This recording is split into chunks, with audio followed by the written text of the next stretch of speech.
Welcome. Welcome to the final presentation of the Albany Exchange Neerbosch workshop. My name is Jean-Paul Korten and I will moderate today's program.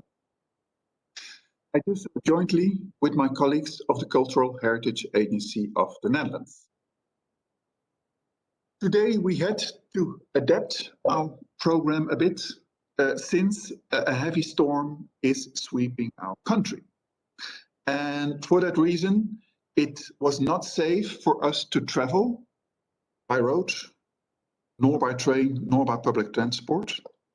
And for that reason, we have to do everything remotely from home, which is difficult. But thanks to our technical assistance, the technical assistance of our colleagues, I should mention especially Letty and Raymond, we are still able to proceed in the way we expect to.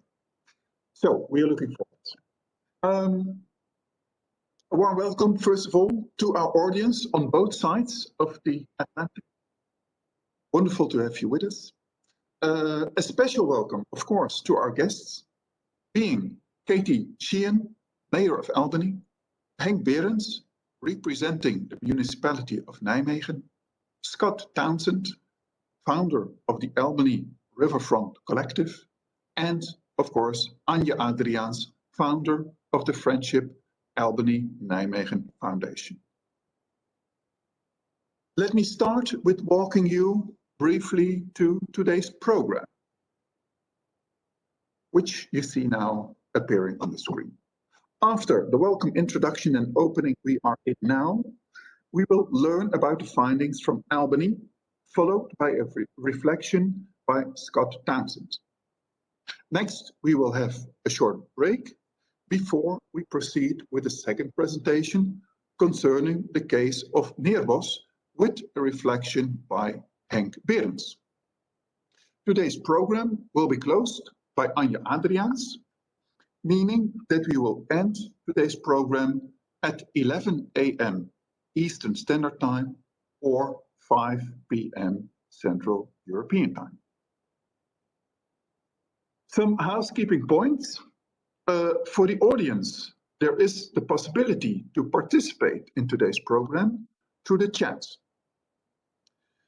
You find the chat feature in the bottom right corner of your screen.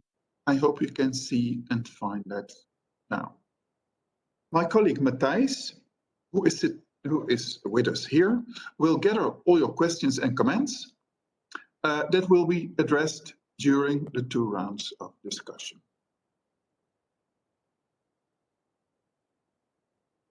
Let me start with a brief introduction.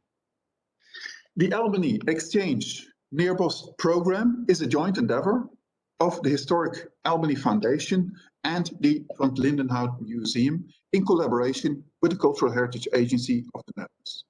The program is supported by the Consulate General of the Kingdom of the Netherlands in New York.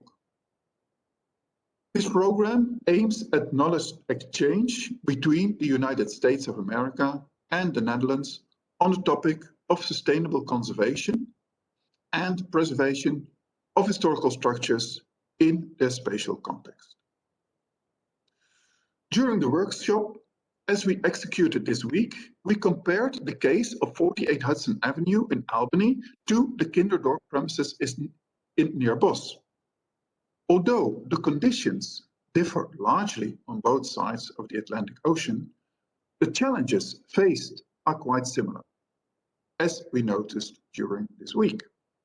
Both cases have to deal with issues of research and analysis, with issues of redevelopment and reuse, and with issues of restoration and repair. By means of overseas input, we want to introduce a fresh approach to local issues. For reasons of COVID restrictions, we had to conduct this workshop completely online. Therefore, we analyzed each case through Miro boards by a team consisting of participants from both countries. In this online exchange, the different participants took different positions. The participants from the home country took the role of leading participants, while the participants from the other country took the role of reflective participants. Today, we will hear the outcomes of the analysis of both cases and see if and to what extent the overseas input has been useful. But before we come to the official opening of today's program, let us give you a brief impression on each case.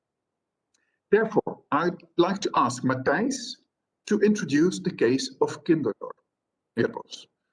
Matthijs, may I give you the floor? Definitely. Thank you, Jean-Paul. Maybe please, Matthijs, introduce yourself. So, I'm looking at, oh, sorry. Something went wrong here, sorry.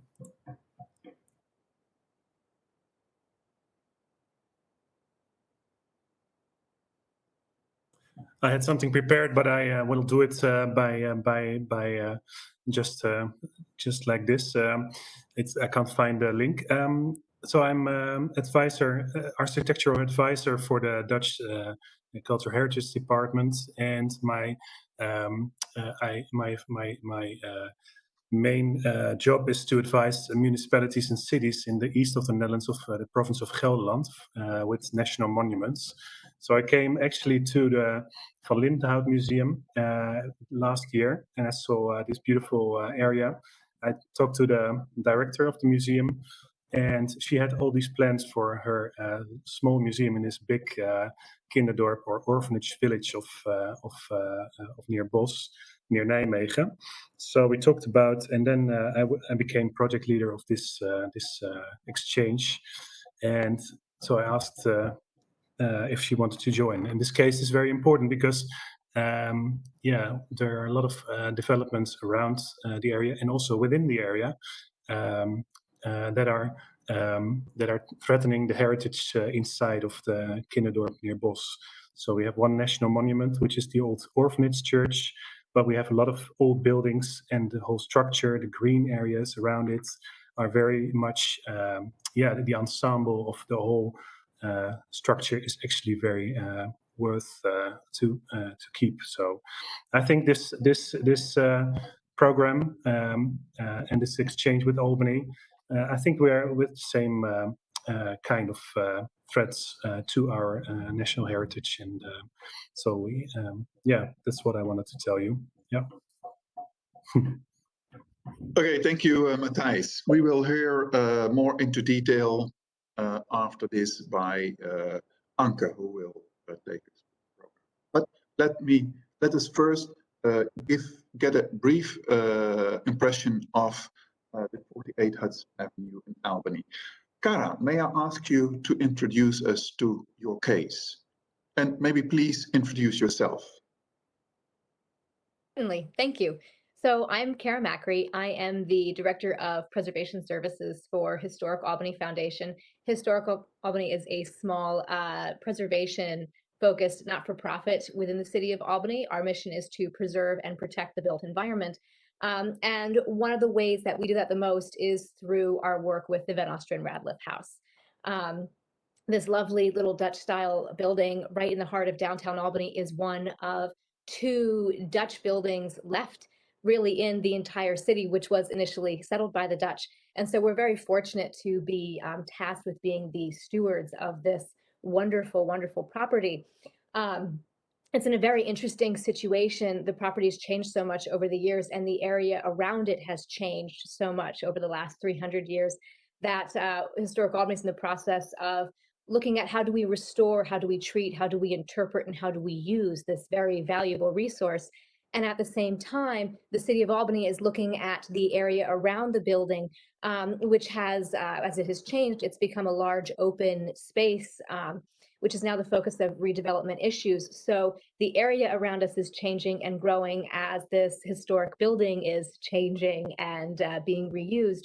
So we had reached out to our counterparts in the Netherlands for some of their guidance for how do they handle cultural heritage there, as we have some ideas here, but we have such a unique situation that we felt outside expertise was always helpful. So that's how we reached out, and Ian will introduce a bit more about the site and our wonderful little building shortly. Thank you.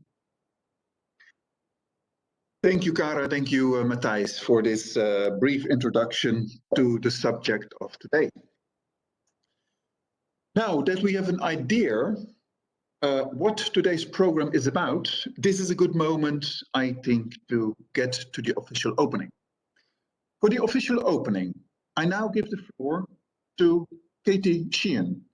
Katie Sheehan is mayor of Albany and has always been a staunch supporter of 48 Hudson Avenue. Ms. Sheehan, the floor is yours.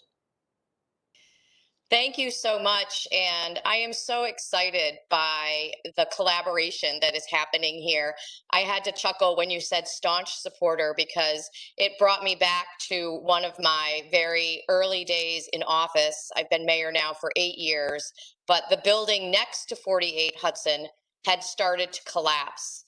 And I literally stood in front of the building, and I remember saying to the owner of the adjoining building, you will save 48 Hudson, and you will spend whatever it is going to take to do that.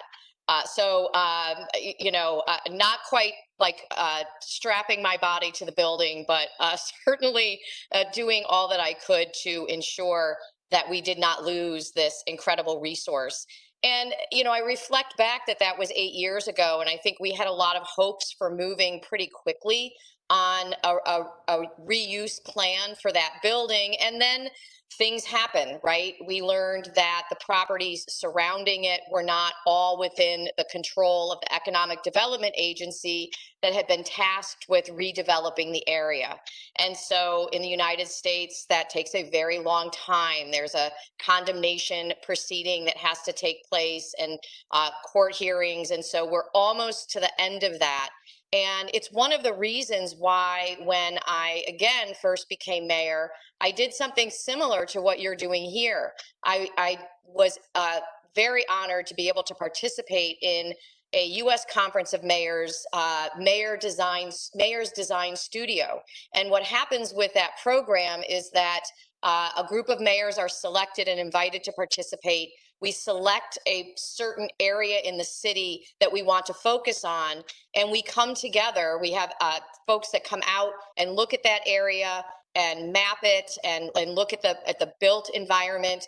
And then we come together with planners, architects, transportation experts to really think and reimagine what that space could be like.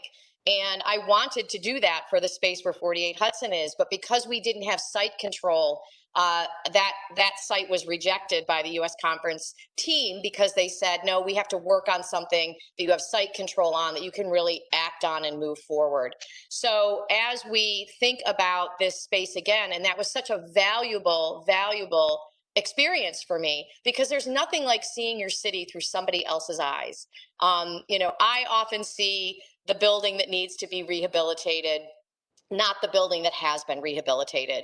I often see the park that we still need to be focused on and working on to invest in, not all of the parks that we have already invested in that are beautiful and historic. So it is a real eye-opener to see your city through the eyes of others. And I am so encouraged by what you have done. I'm a very impatient person, and I am so grateful that this planning is happening now so that we are able to move forward with a sustainable plan. And that's always the challenge, right? The funding to do the restoration is one thing, but how do you sustain it going forward? And learning what those ideas are and how you have seen each other's projects. And it is part of the continued friendship that we have with Nijmegen. It is, I think, what was envisioned when we reignited this friendship, and to see it come to fruition is really gratifying. So thanks to all of you for your hard work, and we look forward to reaping the benefits of what you have accomplished and what you have done together. Thank you. Thank you, Ms. Sheehan. That sounds promising, and I think indeed impatience can be very helpful in the case of this. So thank you. Which brings me to the next part of this official opening. And now from this end of the ocean, I would like to give the floor to Henk Berends. Henk Berends is Concern Manager City Development, if I mention right, at the municipality of Nijmegen, and always strongly advocates the heritage dimension in spatial development. Mr. Berends, please, the floor is yours. Yeah, thank you very much for the word and for the inspiration from Machine. I work in Nijmegen. I came here as a student. I'm a historian. I studied here in Nijmegen, and in my work, I always try to mix those things: historic inspiration and today's reality. And also in when you look at Neerbosch, you see those things. There's a surrounding that's moving, that's changing. It's also part of another city. It's on the border, and there are all kinds of functions that are influencing the Neerbosch site. And how do you manage to implement all this, and which from a vision that you have on the site? It's a very difficult situation, and it's also the impatience that I heard from the mayor. That's also in Holland a change for a function for a site. It takes mostly more than 10 years to get together all funding and all sites in control. That's the ocean. The crossing of the ocean doesn't bring another world to this, another perspective on this. Also, I like to see very much the different approach to city of Nijmegen from Albany. That's very helpful. I think a different perspective to look at those things, and I think it's always very important to get a good business case and a vision on the historic remains that are there, and how you keep them together and give them a new function which is sustainable. And also like to see that this afternoon. Thank you. Thank you, Mr. Berends. Yeah, I think indeed that is one of the main things we want to learn today. What is the perspective? What are the different perspectives maybe on this case and on these both cases, and how can they inspire each other? So that made us very curious, I think, to learn about the outcomes of the workshop of this day. For that reason, I would like to give the floor now to Ian to take us through the findings of the Albany team. Ian, may I give you the floor, and can you please introduce yourself? Well, I'm Ian Stewart. I'm a preservation carpenter, timber framer, architectural conservator here in the Albany district, Albany area. And I think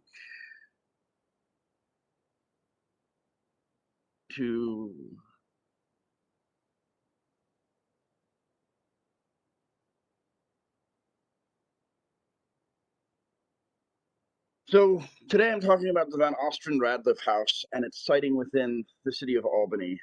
As I said, I'm a timber framer, I'm an architectural conservator. I spent years working in the capital area and had no idea that this house was there. I mean, my main specialty is, of course, it's Dutch style, Netherlandish style timber framing, found here in the New World. And several years ago now, I was contacted by Historic Albany and invited in to look at Van Ostrande-Radliff. Now, this is a house from 1728. It is the last purely timber framed Dutch urban house in an urban setting that's gable ended, in a major city. So it's a gem. Also, it has some features that are only found in very few buildings in the United States like this. If you look at the front of the building, there's that molded end beam. We only know of 3 of those, and only 2 are still standing. This building it tells a story, and it's critically important to the story of both Albany and the United States. This is really sort of a remnant of a colonial experience that was consumed by both the English after the English came, and then by America. And a lot of the Dutch history has sort of fallen away over the years. And Van Ostrand really represents that. So you sort of have the 1728 facade, and then it expands over the years until the point where it has a 20th century facade, and you have no idea that there's an 18th century Dutch house hiding in there. So where are we? This is Albany. Off to the left, you can see the Empire State Plaza, which, when it was built, demolished a large portion of a historic neighborhood.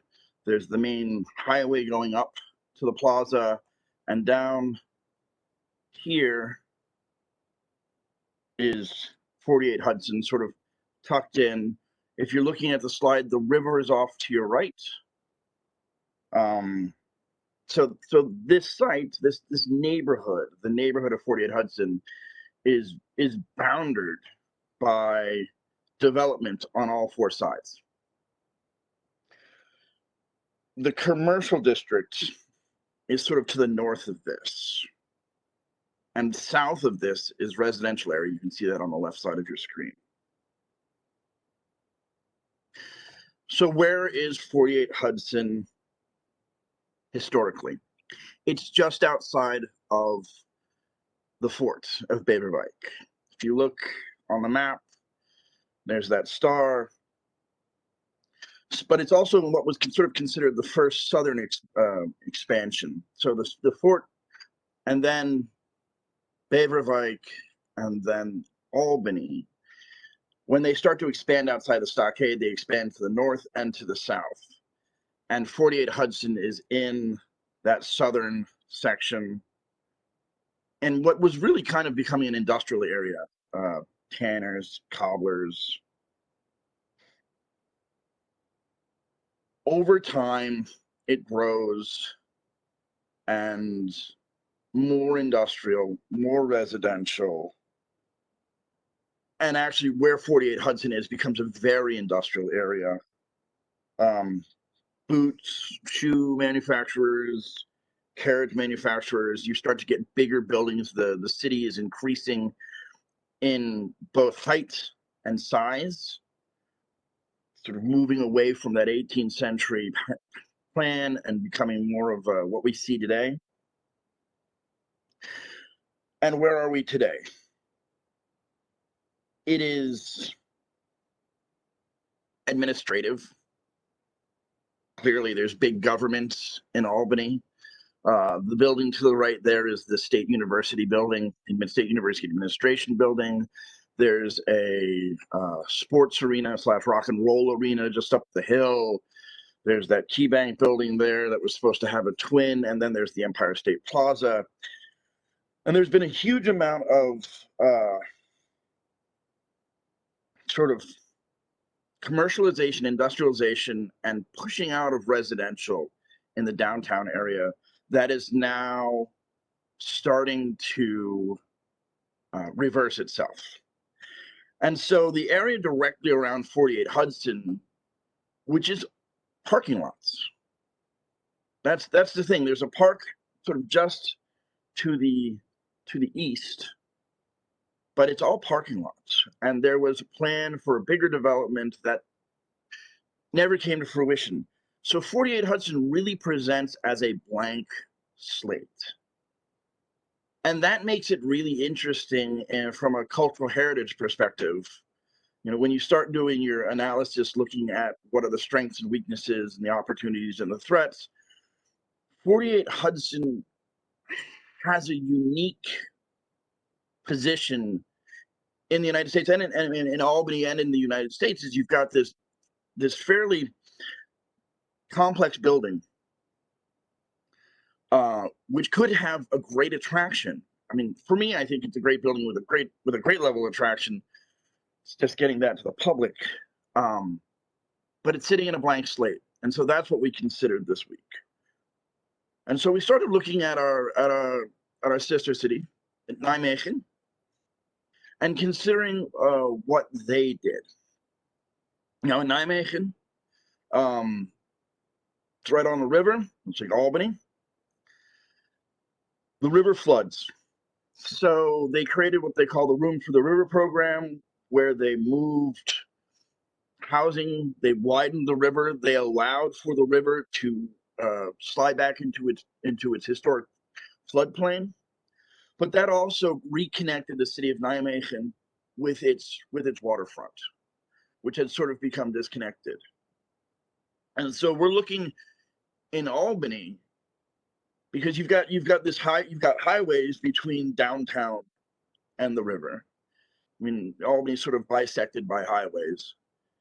So how do we reconnect that area with the Hudson River? So we also looked at Arnhem, which is another province in Gelderland, which had urban renewal. As it was a revitalization effort down by the river to reconnect the downtown with the river. And so we think that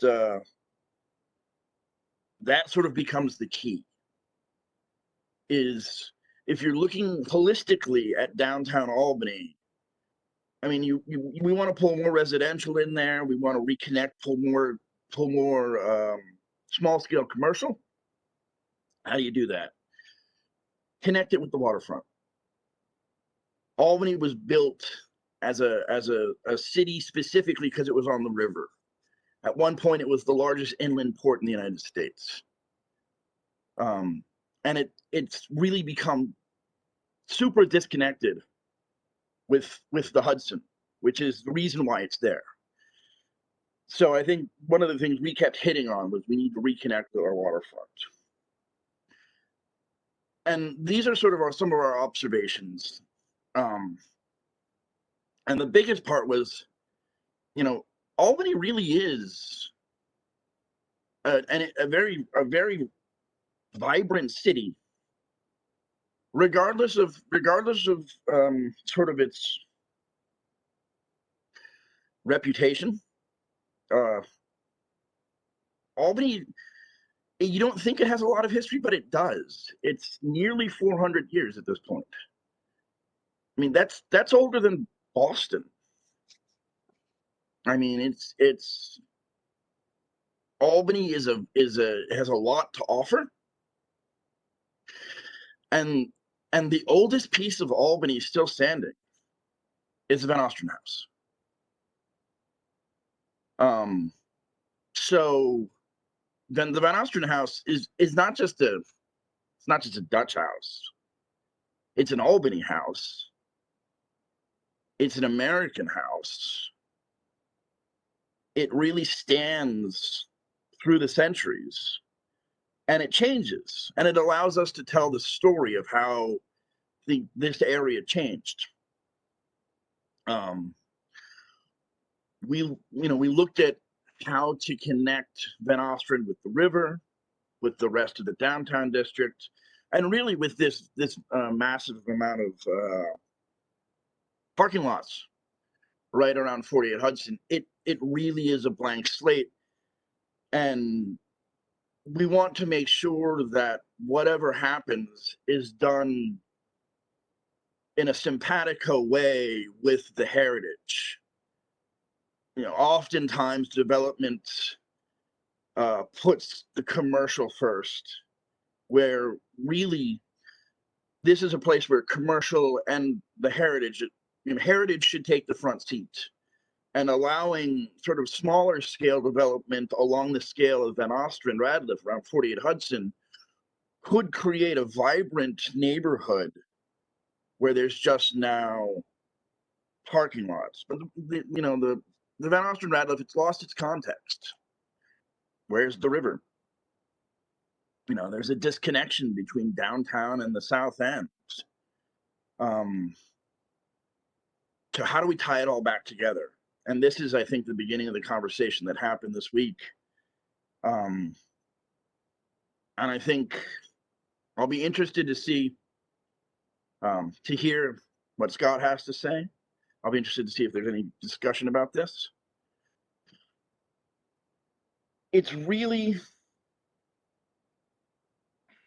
Liberty Park, which is right next, is of equal value. It's as old. I mean, this could be 48 Hudson could be the start of a Dutch cultural trail. I mean, we've got the Quackenbush House, so you could connect the two by some sort of pedestrian pathway, sort of along the lines of the Liberty Trail in Boston, the Freedom Trail. And too often when we think of historic buildings, cultural heritage in the United States, we automatically go to Historic House Museum, because that is the prevailing form of cultural heritage site in the United States. But it doesn't have to be. You mean 48 Hudson, which will now be the headquarters of the Historic Albany Foundation, that is important, but you can build off of that in a way that is not the staid and stoic Historic House Museum. You can make the area vibrant. You can create incubators. You can create small-scale manufacturing space, creator space, maker space. We can use this area to fill the gap between the South End and downtown. And this becomes the point where redeveloping this allows us potentially to redevelop the riverfront into an engagement point between downtown Albany and the river. And we can begin to remind Albany that it was born of the river, and we can make that connection happen again. And this is a place where all this, I mean, it's such a blank slate, but it has such a good solid anchor point to the past that we feel, allowing 48 to have a major part in the conversation of that redevelopment could do nothing but benefit the city of Albany.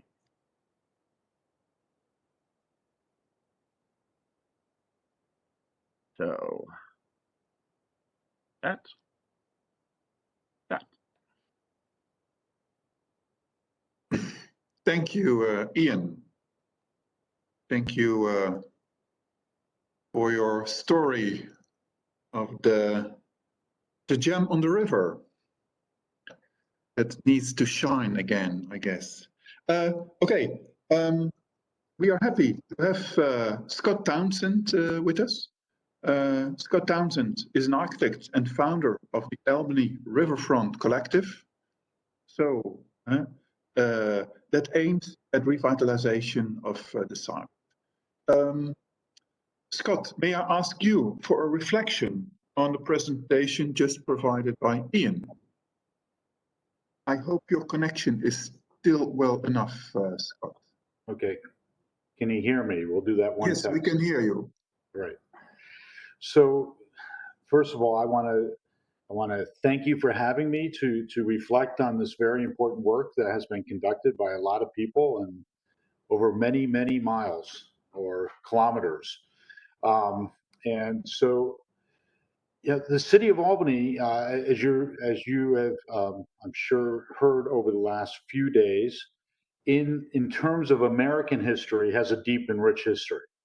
And obviously 48 Hudson, as been described, is something that is a heritage in terms of having been there.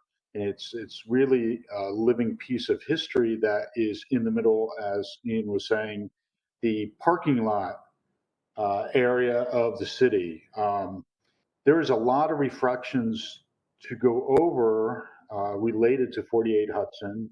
And the one thing that I kept hearing about, and we see here locally, and it's important for others out there to know, is that Albany has been through a lot of transformations over the last several decades. And depending on who you ask, but I think the vast majority would say a lot of them were not good transformations. And I think the one thing that is a theme that is happening here on a local front, and 48 Hudson actually is a great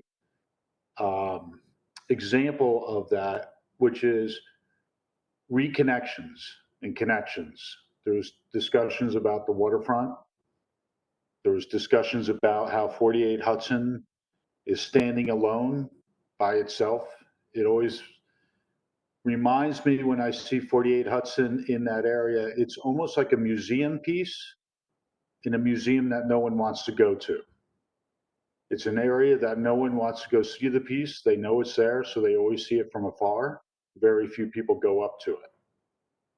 And what does that mean? And how does that, moving forward, how do we do that? There's a lot of great commentary that was discussed, and I think the way forward for this is to take some of those things that have happened with in the past that disconnected 48 Hudson and a lot of the components of the city. It was spoken about that the Hudson River is no longer really part of the city. It is there.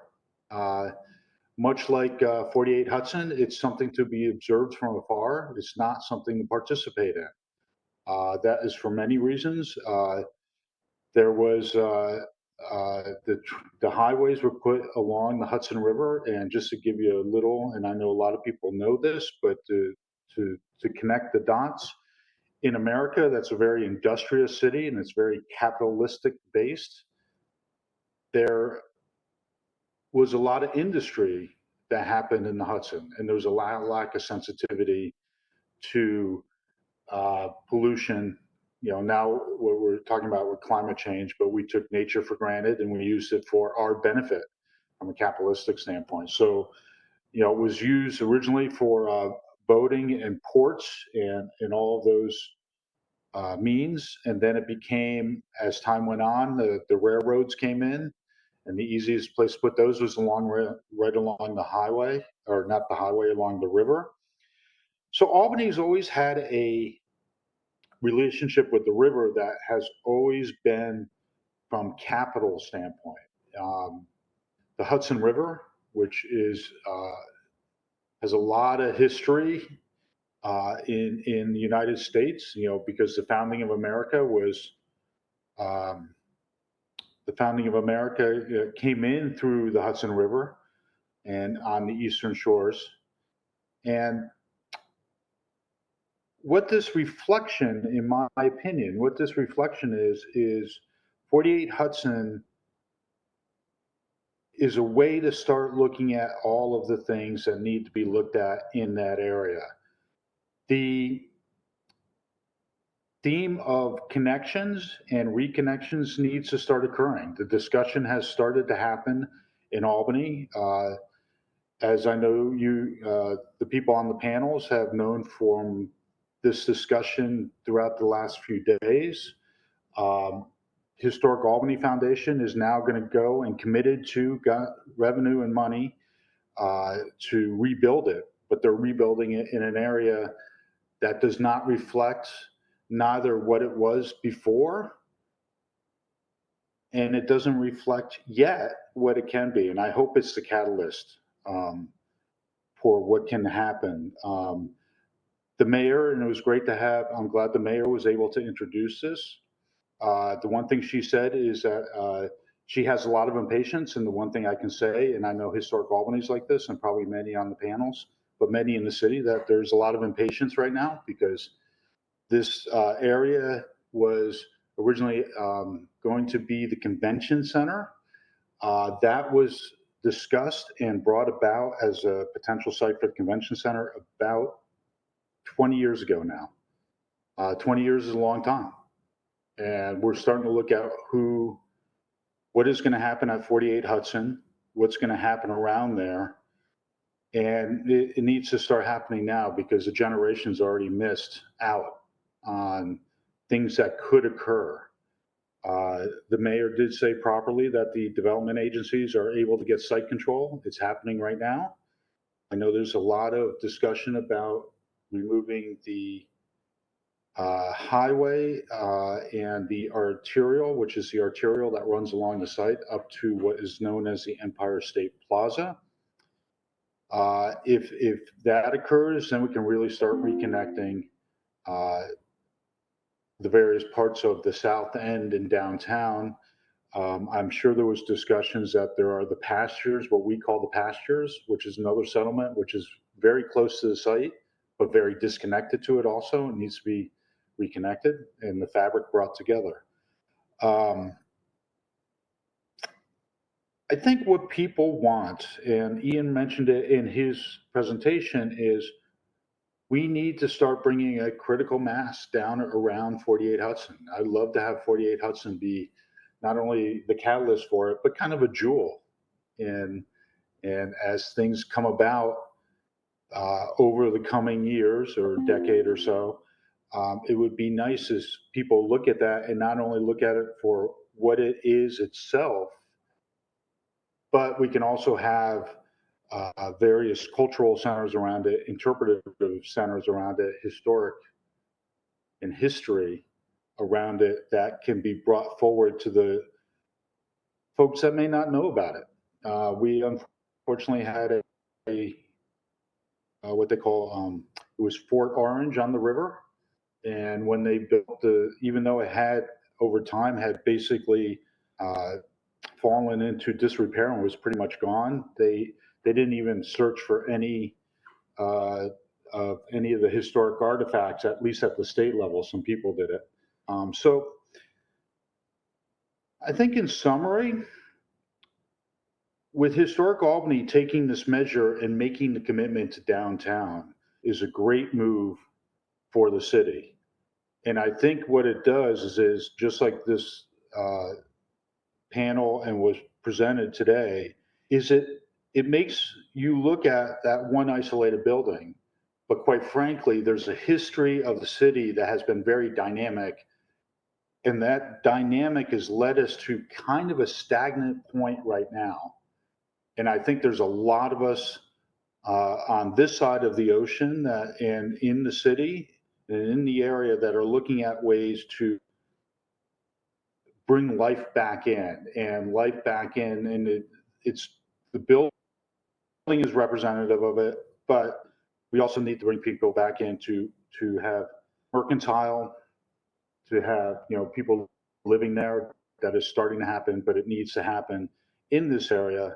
And I do want to emphasize it's got to be reconnected to not only the river and how we think about that and having it so that it's safe, but we also need to reconnect it to the south end, which is predominantly a community of color. And we've had issues in our United States of cutting them off in what we call redlining. So I'm looking forward to all of those things occurring in the hopefully fairly near future for some of us to realize that, and 48 Hudson to be celebrated as possibly at the beginning of that happening in the capital of the state of New York. So with that, I would like to pass it back over. Thank you. Thank you very much, Scott. I think this is very interesting. So if I hear right, it actually is about the key is in connecting. So which apparently not is only physical, but also cultural. And that actually touches upon one of the questions that we got into the chat, and allow me to read this, and then maybe Scott and or Ian can reflect. And this question is as follows. I read aloud. Albany was born from the river, and also from relationships. The complex trade and military relations between the Dutch, the Mohicans, and the Mohawks.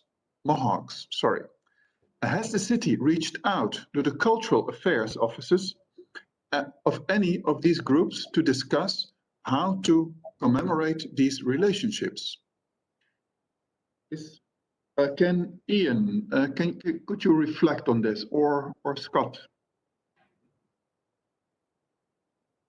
Scott, do you know the answer to this? I actually don't know the answer to it from a historic context. The one thing I can say, and it's probably not a direct answer to this, but the one thing I've noticed is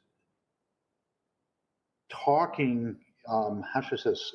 The city of Albany is a very interesting city because the city of Albany is not only has a deep history, but also has become the state capital of New York. So in the spirit of the Dutch, the Mohicans, and the settlers and the Mohawks along the river, talking about how they get along, the one thing that I think the contemporary inhabitants of Albany and the various people, such as state government, local government, and the residents, can learn from them to have open dialogue and not be in their camps or their, what we call in contemporary times, their silos. So I know it's not a direct answer to the question, but it's bringing it forward. That's how I would apply it. Yeah, no, I agree. That's Jean-Paul, if I may bounce off of that. Please, Ian. One of the other problems when you're dealing with, you know, the Mohikanak or the Kanien'kehá:ka, the Mohawk, is the people have all been moved.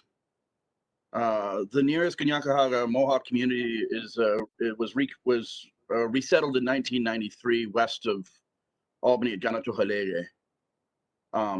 But it is a crucial part of the history. I mean, most people don't realize that the city of Schenectady, was originally a joint venture between the Mohawk with the Kanien'kehá:ka and the Dutch. But there are 6 Mohawk reserves, and only one of them is in the United States. And the nearest Mohican reserve is in Wisconsin. So while conversations should start, the question is, who do you talk to? And I definitely think that the conversation needs to happen. I don't know if it has happened, but it definitely needs to happen. That's good to hear. And Cara, do you have anything to add to this? Do you know, or maybe let's put it the reverse way. Is there any interest of these cultural groups in downtown Albany? How do they relate today to this spot and this area? Do you know? I think it's something that hasn't really been explored to its full potential. As Ian said, there aren't many people, Indigenous people left, I think, in this area who want to connect to downtown Albany. However, I do think there is a growing presence of that.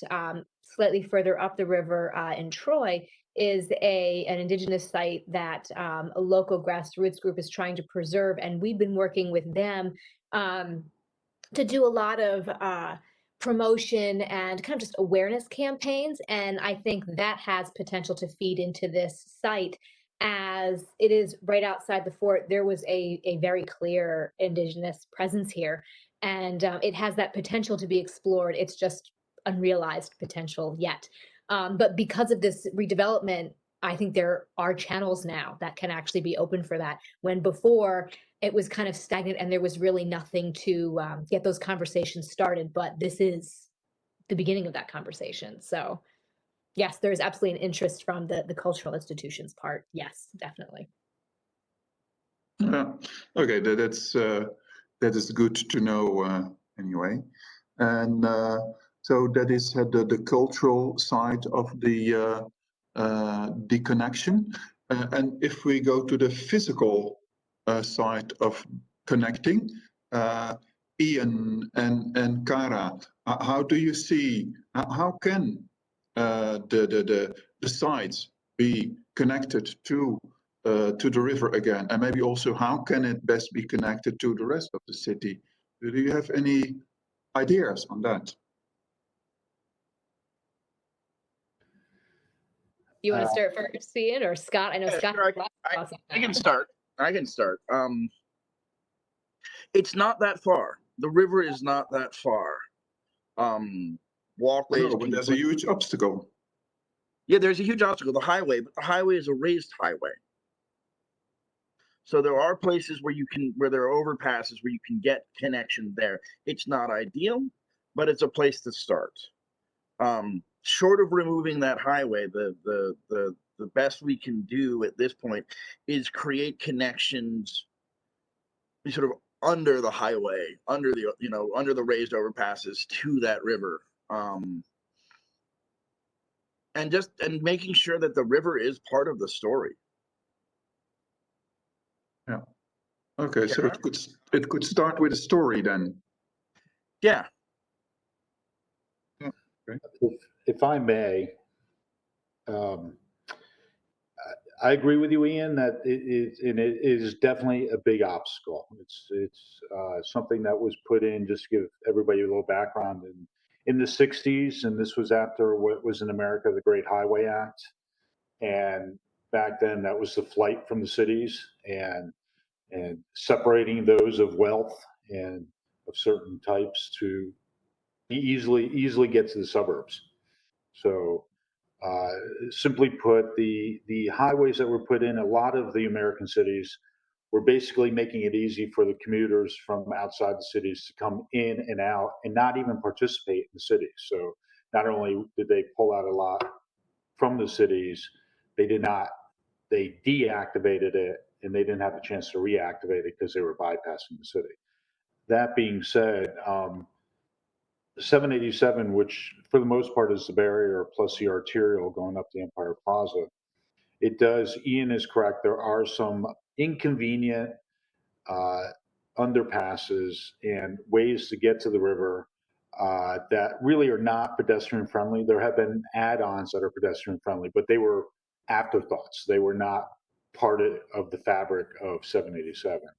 So 787 was built as what they call here a limited access highway, meaning it's made for high speeds, and it's made for high speeds, but it's also, like it says, limited access. So you can only get out at a certain points in the city. So there has been discussions, there's been traffic engineers that have confirmed that it's not a problem to make this raised limited access highway into a fully accessible boulevard that could reintegrate and establish the grid, have many points to go into the city, and it actually would make the residents and pedestrians and bicyclists and public transportation a priority and at a minimum equal to the cars, so the initial question was, how do we reconnect? That is the big stroke. The one thing that we have as an additional barrier, which is another one, is the railroad track, which in America, railroad companies, which are none of them have any really influence by the government, they're all privately held, are notoriously difficult to work with. So we do have to work with them to realize this, but I think that is getting to the sentiment. And the last point I want to make is, since the study was done that says that it can be done, that was in 2018. We now know we've gone through a pandemic, and so traffic studies and analysis are being done, so our traffic is going way down. And there also have been, a lot has changed, and people are identifying how concerning climate change is and everything, and how good that would be for the climate as well. And the other thing that happened here, as you probably all know, we had a lot of issues related to the Black Lives Matters movement, and that's a sensitivity that also was about reintegrating all of our communities back together. So those are all three things that have become dominant themes over the last few years that have given us a lot of momentum in this discussion about reconnecting the river. Thanks. Yes, thank you, Scott. There is a comment in the chat that links to this, which I would like to read here. Unfortunately, I can't see the names of the ones that put the comment, but it is about biking lanes. And this comment is about, well, connecting the existing biking lanes at the river all up to the village of Troy. Create a biking atmosphere, commercial, cultural, sports, connecting, contesting, etc., as an incubator. So bikes as an incubator. Would that work? Can jump in quickly. I think actually it has certain potential to.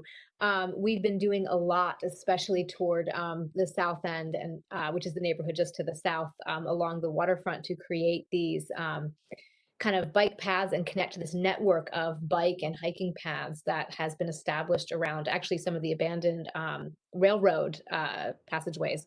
But we also have this skyway, which we're creating. We're reclaiming a highway overpass to become more like the High Line in Manhattan, if you will. It's going to be a raised kind of park that can connect these running, biking, dare I say, urban hiking paths. And so I think there's absolute potential. And I think that is a great way to connect the riverfront to the rest of the city, because if you're biking downtown, then you need somewhere to go. You need somewhere to stop and get a bottle of water. You need somewhere to use the restroom. And if there's a clear and easy way to go back into the city on that path, so you don't even have to really leave your biking path to get to whatever services you need, it would be huge. And so I think that's a huge component that needs to be considered in any planning that's in this area. And that's perfect, because one of the comments I wanted to make after Scott and Ian had talked a little bit about connections is, I think the biking and running and the kind of connections to the river and using our natural resources a little bit more is a great way to actually programmatically connect the space downtown with our waterfront, because there are people using this area now that they need services. They need to, again, whether it's buying water, getting something to drink, whatever, there's nothing for them along the waterfront. And so this area provides that potential for them. So programmatically, and how the area is used is also how you can connect that by creating, whether it's a waterway or an easier road access. It creates a pedestrian and a people connection, because they're using both spaces. So I don't know if that answers that question in my roundabout way. Yeah, I think that's an interesting point of view, Karen. Thanks. By the way, I learned now the name of the one who put this comment. That was by Walter Hamers. So thank you for that, Walter.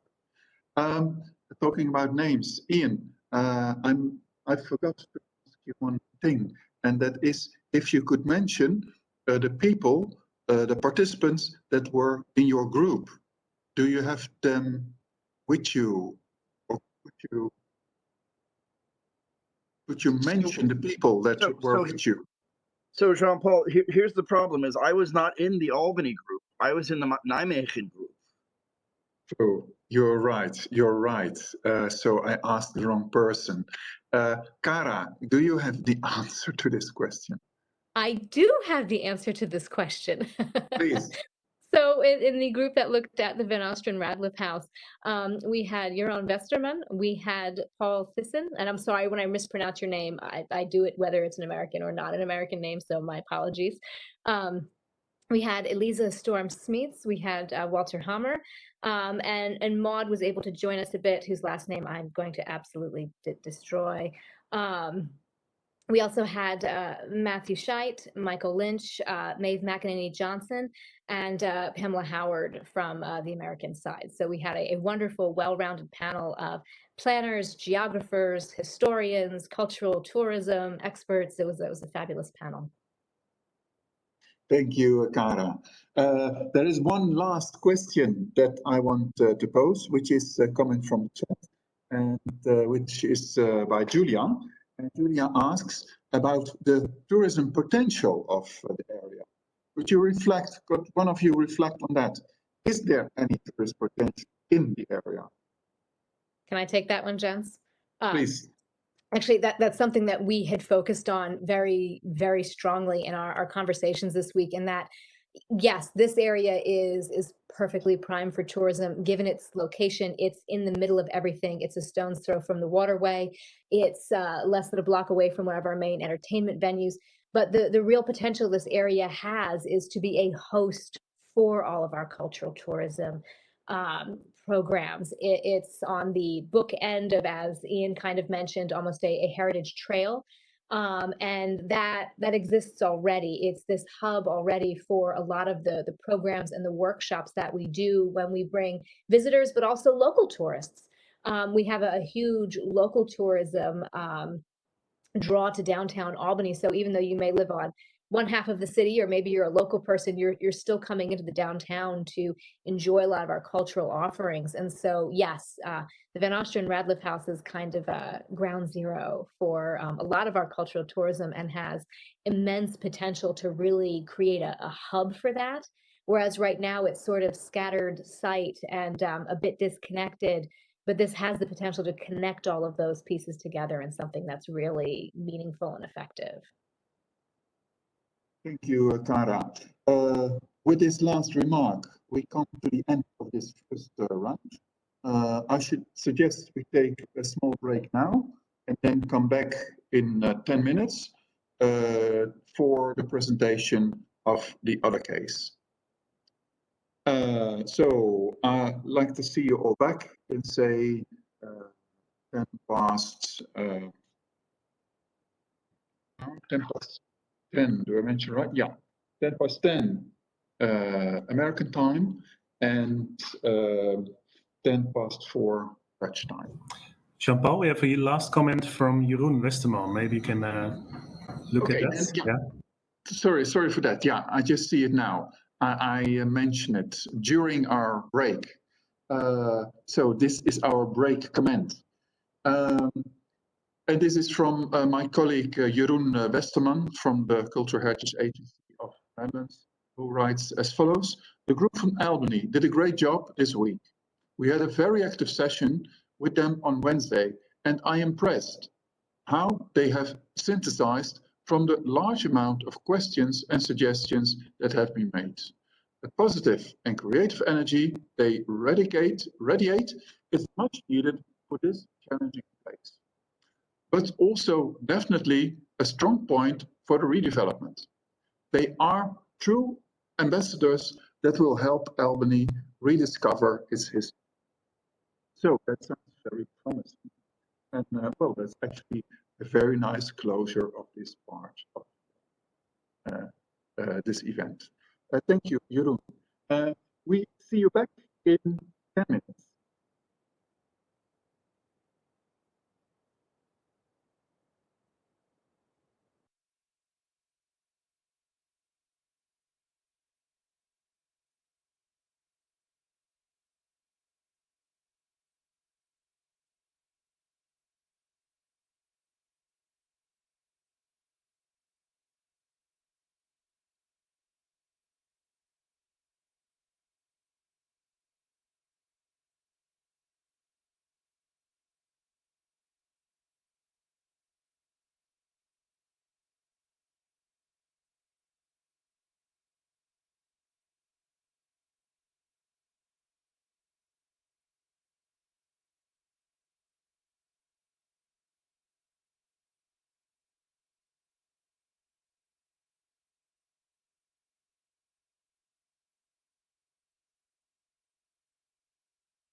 Right. Welcome back, dear participants, to the second round of this event. While we proceed, it seems a heavy storm sweeping our country is getting worse.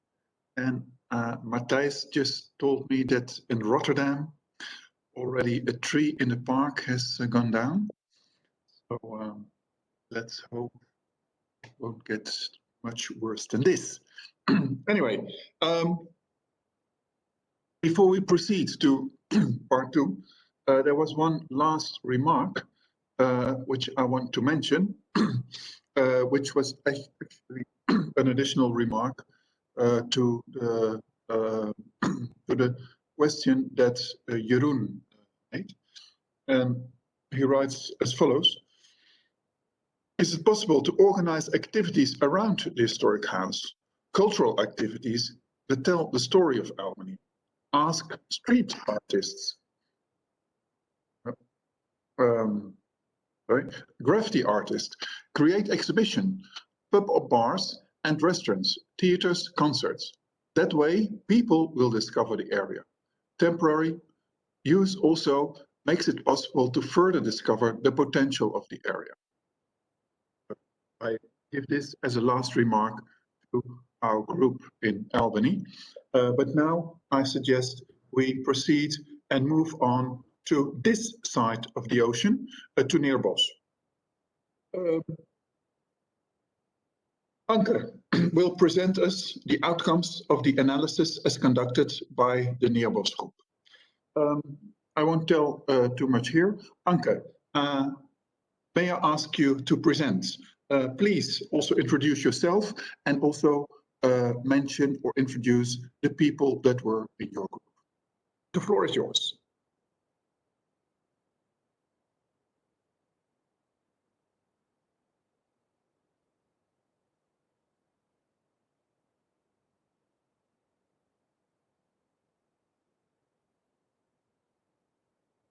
So, welcome everyone to the presentation of Kinderdorp Neerbosch. First of all, I want to introduce the group that has worked on the case study of Neerbosch. The groups of the Dutch people consist of Esther Banki, Wouter van Hest, Matthijs Witte, and Maria-Lene Manders van Houben. The guests from Albany consist of Jill Delaney, Cordell Raves, Ian Stewart, and Bill Brando.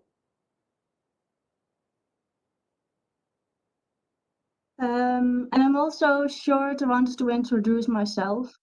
I studied architectural and construction engineering at the University of Applied Science, and I studied art history at Utrecht University. And I'm now worked as an architectural historian and engineer monuments bij the Monumentenhuis Brabant.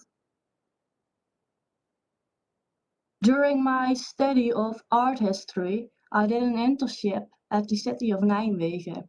During this internship, I did research to the cultural and historical value of the Kinderdorp Neerbosch. At the same time, I had written my master thesis about the 10-sided pavilions that are located on the Kinderdorp Neerbosch.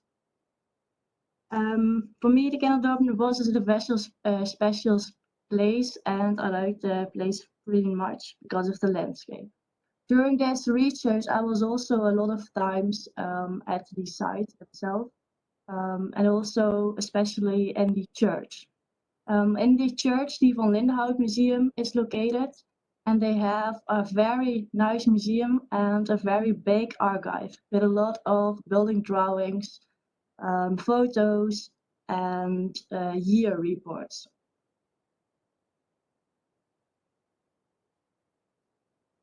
So, the story of the Kinderdorp Neerbosch started when Van Lindenhout started an orphanage in the city center of Nijmegen. This place was very small, so we started in 1866 an orphanage at Neerbosch. This orphanage grew out to the biggest orphanage of the Netherlands in the end of the 19th century. So it's kind like as a little village. The Kinderdorp, or the orphanage, has, for example, their own bakery, their own farm, church, cemetery, and houses. So when the children are living in the orphanage, they live in very big groups. And through the middle of the 20th century, there came kind of privatization of the youth care in the Netherlands. So when the children are living first more in big groups, then they are going to live in more smaller groups. And the focus of the youth care was more focused on the individual of the children. At the same time, the name of the orphanage is changed to Kinderdorp Neerbosch. At the orphanage, the children built the houses in themselves, that are the white houses. And while the Kinderdorp Neerbosch is named, they ask an architect to design a sketch plan for the Kinderdorp Neerbosch. So the architect Tuinenberg Muis designed a lot of pavilions and placed them on the side of Kinderdorp Neerbosch. So at the moment, the White Houses and the pavilions are visible at the Kinderdorp Neerbosch. So the Kinderdorp Neerbosch stelt youth care of 150 years. So the Kinderdorp Neerbosch is located on the boundaries of the city of Nijmegen. The yellow lines circled around Kinderdorp and the red lines around the center of Nijmegen. So when we zoom more into the Kinderdorp Neerbosch, we see that on the north and east side of the Kinderdorp Neerbosch, there are a lot of industrial areas located. While on the south of the Kinderdorp Neerbosch, there are located a lot of houses. Only on the east side of Kinderdorp Neerbosch, there is the architectural landscape visible. When the orphanage of Kinderdorp Neerbosch was started, the whole space was consists of architectural landscape. So when we zoom more into the Kinderdorp Neerbosch, we see a different kind of infrastructures. So, for example, the cemetery cross road is still visible on the side. This cemetery cross road came from the orphanage design. When the pavilions are placed into the site, they are placed in a kind of honey-shaped pattern. This pattern is put into the infrastructure of the orphanage. Also, there are on the site different kinds of greenery visible. For example, the agricultural landscape on the east side, but there is also a kind of park zone visible on the site in front of the pavilions. At the site now, there are a lot of different functions. For example, there are living now around 26 families in the Kinderdorp Neerbosch, but there's also a school and, of course, the museum. Also, there is one organization that does something with the youth care, and they are also using a few pavilions now. So the problem of the situation is that the Van Lindenhout Stichting has left the Kinderdorp Neerbosch. And they has also left the center of Nijmegen. The main office of the Van Lindenhout Stichting is located in Arnhem. So at the moment there are many stakeholders in the area.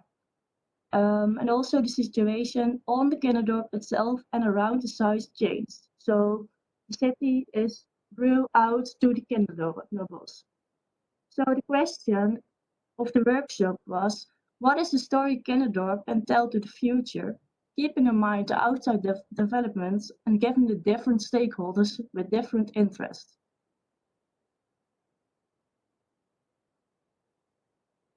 To answer this question, we did with the guest of Albany a SWOT analysis. So we look at the strengths, the weakness, the opportunities, and the threats.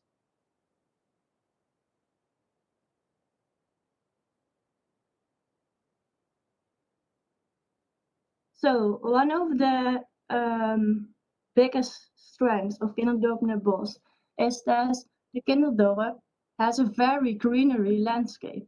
So Neerbosch has the characteristics of a kind of countryside or country life, and that's the relation to the shepherds or pastoral.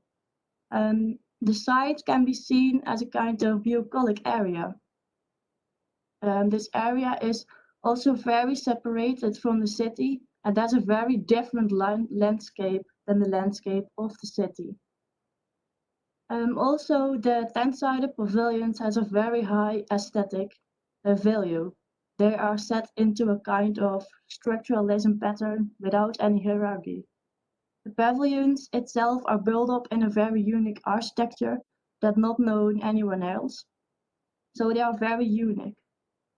So the landscape with the buildings together are telling the story of the 150 years of youth care.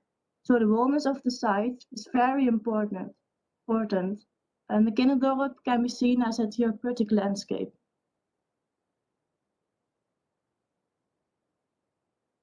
A weakness of the Kinderdorp is that the industrial area cuts off in the east side into a rural area.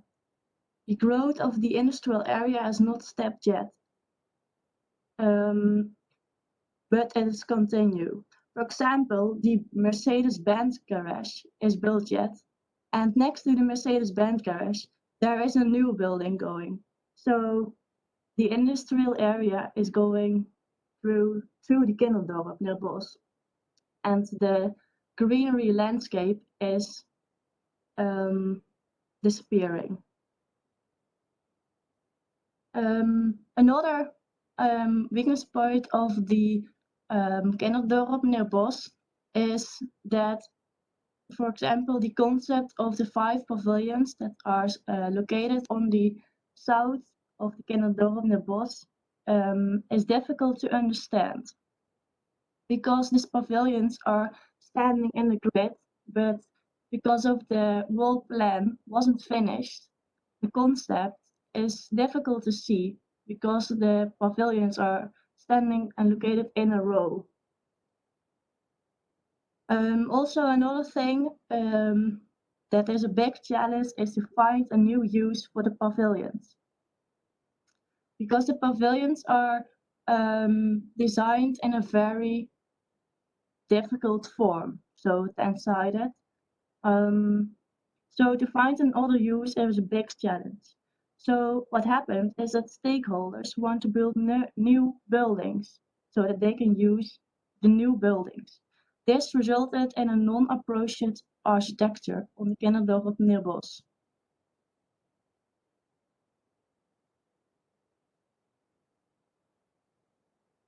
Also, we looked to the opportunities of Kinderdorp Neerbosch. For the future of Kinderdorp, it is a unique opportunity to give the environment a new combination of functions. So the Kinderdorp attract more people, and this will also make the story more known and spread more quickly among the people.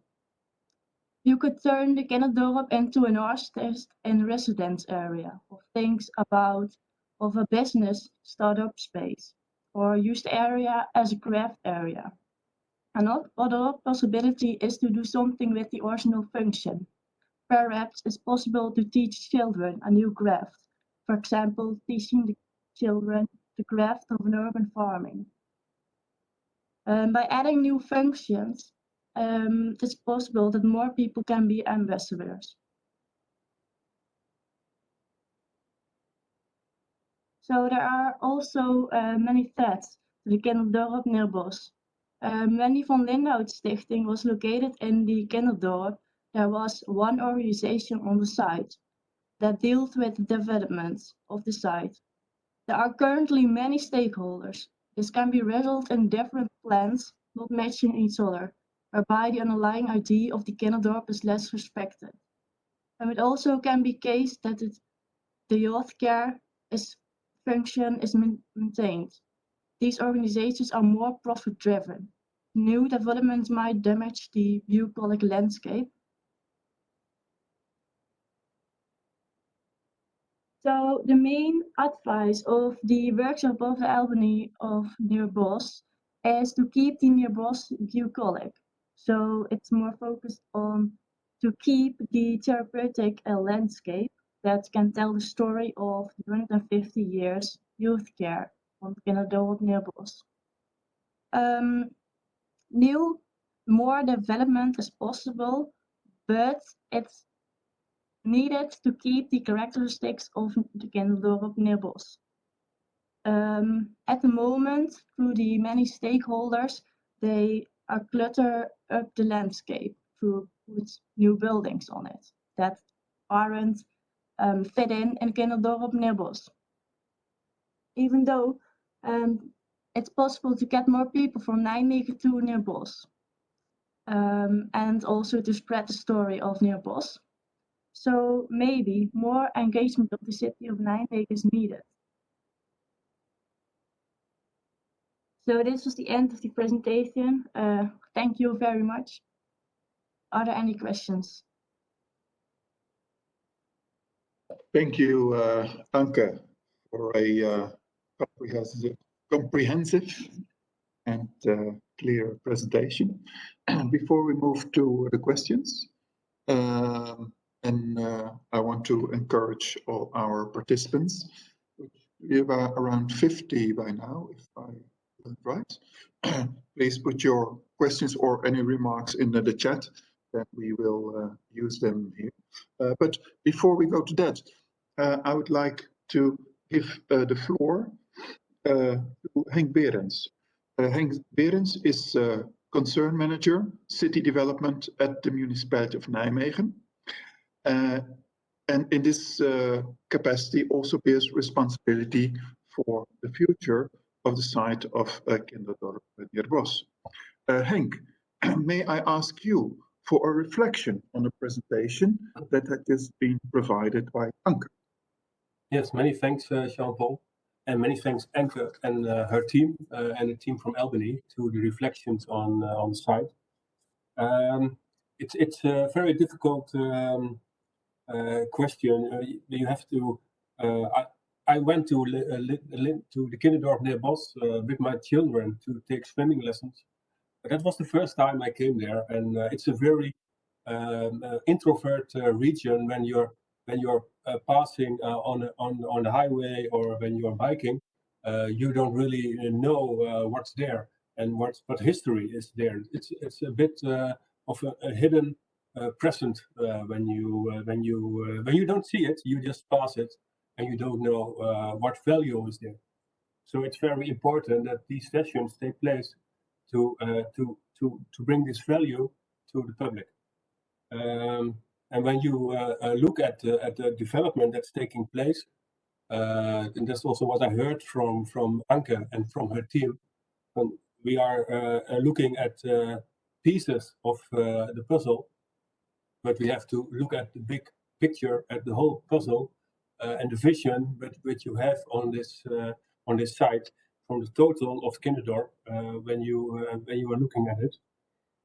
It's a very difficult situation when you look at the, for instance, on the decagonal pavilions. We recently talked about this with our city council. It's very difficult. We want to preserve them. It's a unique thing about in the Kinderdorp. But also, when you look at youth care or other care institutions today, they have a very different demand what you can do on such a building, and it doesn't fit. You don't have this, it doesn't fit today's care demands on such a building, because it makes it very, very difficult to preserve this with this function. So we are looking at, can you give it another function, and can we preserve some of these elements, for instance, to give the identity of this site, that we can preserve that for this matter. And it's very what is a unique present from this also from this study is you have the history of this place that gives an identity to still today. Although the youth care has gone, it still gives you the identity, the history. It gives a place which even in the history of Nijmegen, but also from Netherlands, when it's been the biggest youth care institute in Holland. We are working on this. Also, there was when you look at the advice from this week, there was also about development. It's possible, but you have to be very careful what you are doing. Now, I understand this very well, and also how can you connect this development of the Kinderdorp with Nijmegen? This is also this is a general identification for Nijmegen. We have worked with around the river, the Waal. When you looked at Ruimte voor de Waal, we are connecting both city sides to the Waal. So we are connecting the Nijmegen with the Waal. In the Waal, it goes through, but we are no longer standing with our backs to this river. Today we are working to do this also in the southwest of Nijmegen, around the channel, which is going through Nijmegen. And also here you see it's the end of Nijmegen. It's at the suburbs. It's at city center, at city border, and industry. All the kind of different functions are around this. So we have to be careful that it's not going to be a sort of wasteland that has been there. It's too much value for this. And the city has recently, there was a developer that had position in this site, but we didn't get together to make a plan to develop this site. So at the end, that was 2 months ago, we decided to take over this position. So that is also now the case that the city of Nijmegen has bought the land, and so we can preserve, but also the object is also to make a good plan and to see if we can the money that we paid to buy the land, we have to bring it back. That's about it. It's a very good brings in also different point of views. That's very valuable to us. Thank you. Thank you, Henk. That was indeed very interesting. So if I understand right, there's also in this case rather an issue of connecting the site to the city. Is that correct? Yeah, that really is the case. There are in the city of Nijmegen there are many smaller villages around it that are taken by the big city, and when you look closely, you can still see them. And Neerbosch of Kinderdorp, that's on the outside of the city. Yeah, that's interesting. But then, does it still have the current function of being having this youth care? Is that still, you think, if you improve this connection to the city, will then this current function of youth care still flourish on this location? Can that go together? Yeah, you have many different opinions on this. You have opinions that say, oh, you should put this in the city center. You should put it in the many very different houses, and you shouldn't put it together, and not you shouldn't hide it. You shouldn't put it away, because that is a kind of case. That is what happened. Youth care put it in at the outside, and you can also say, okay, it belongs to society. You should put it right in there. But there are also functions that you can say, oh, yeah, it's better to put it a bit at side. I can't tell. No, that brings me, if you allow me, to a comment in the chat by Maud Arkestein, who comments, who ask actually if there has been thought about a child care institutions or an infant school or these kind of functions that could maybe added to the current function. Has this been studied? Yeah, yeah, we did. We are still doing this. We think about schools and care functions to, if we can put this here, but we haven't decided yet. And it's about money and right timing and so on. But there are some old buildings in the Kinderdorp which you can, without regret, take down, and then you can put back care functions, which also give new life to the site. Yeah. And then, if I may add one more comment from the chat, which comes from Esther Banki.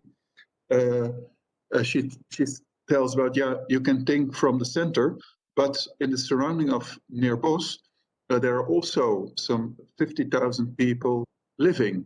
Mm-hmm. So then maybe the question is, should you indeed think of linking the site to the city center, or should it be connected to, yeah, just the other people living around it? Yeah, that's nice. That's another perspective when you look at from the surroundings and from the people who live there.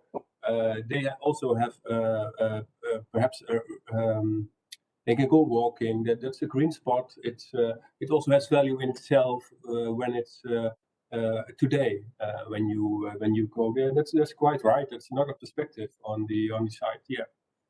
That really is valuable. Yeah, thanks.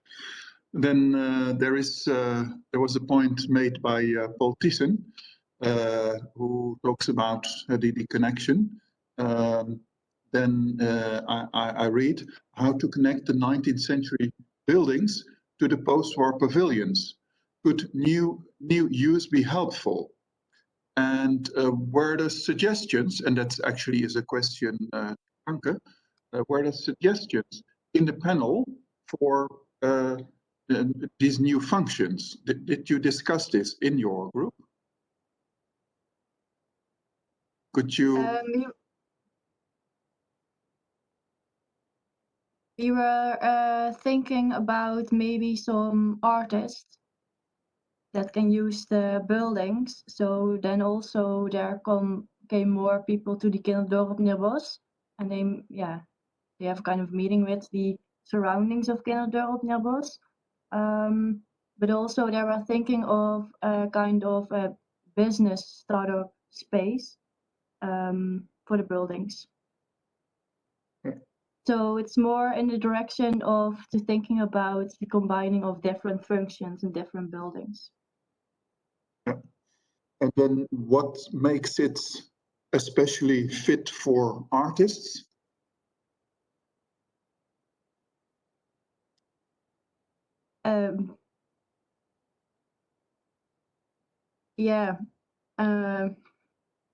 Good question.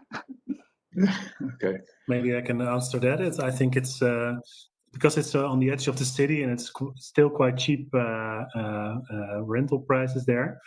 Artists can really revamp the pavilions, and maybe nobody knows anymore what to do with these pavilions, but artists can create something new or create something from that. And we think when artists are there in the area or can combine functions with youth care, like some children from the youth care homes can play music instrument there, and it helps them therapeutically as well. So you can keep the social and care function of the area, but also add something with culture to it. So that was a very good thought of one of the participants of our yeah. Aha, so actually we need creativity. Is that the point? Yeah, maybe. Yeah. And we need some new, like Henk told, we need some new buildings as well, maybe to some new function, because it's a little bit the old function is disappearing. So keep it clear what you want to do with that area. Yeah.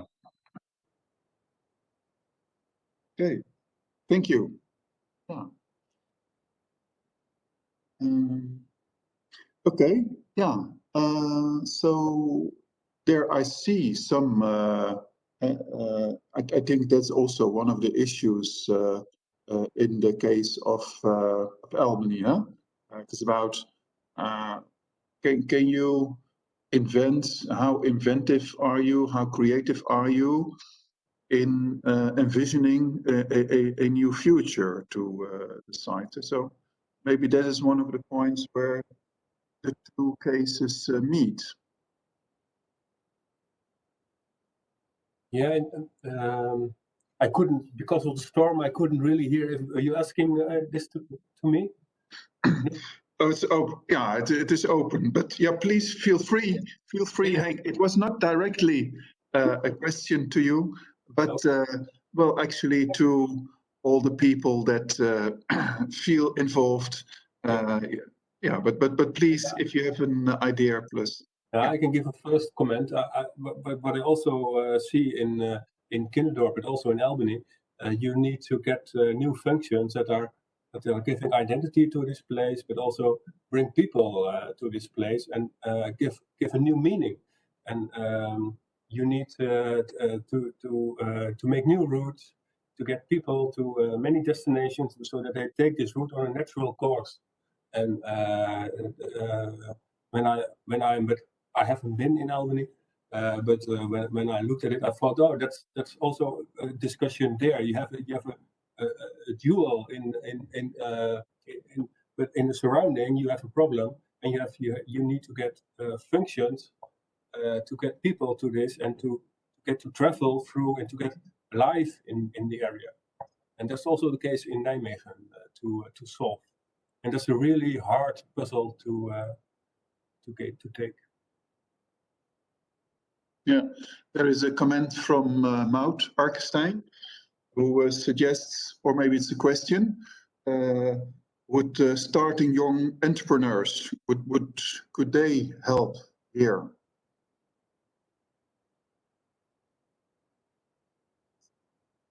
Any of you have an idea of young entrepreneurs? Would they fit into this area?